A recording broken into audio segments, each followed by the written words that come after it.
What? Niels Huigel hid his face as he entered the court, already a convicted killer and now accused of the murder of 100 patients at 2 hospitals in Germany. Prosecutors say the former nurse was motivated by vanity, that he wanted to be seen as a hero by trying to resuscitate the patients who he'd given a lethal dose of medication to. Niels Huigel is accused of 100 counts of murder.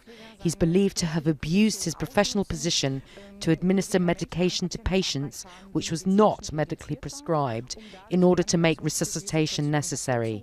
His aim, according to the state prosecutor, was to professionally distinguish himself with his knowledge in these situations. Huigel is accused of carrying out the killings between 1999 and 2005 at 2 different hospitals in northern Germany. Asked in court if the charges against him were valid, he said they were, but a trial will still take place to try to establish what happened to the victims. It's reported that death rates and resuscitations rose when he was on shift. He's already serving a life term for 2 murders and 2 attempted murders. His earlier trial prompted the authorities to investigate the deaths of hundreds of other former patients. This trial began with a minute's silence for the victims. What's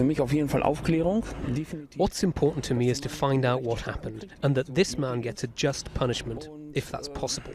And maybe once the trial is over, I can finally close this chapter. The families of the victims are hoping they will get some answers during the next few months. The trial is expected to last until May. Emma Hayward, Al Jazeera.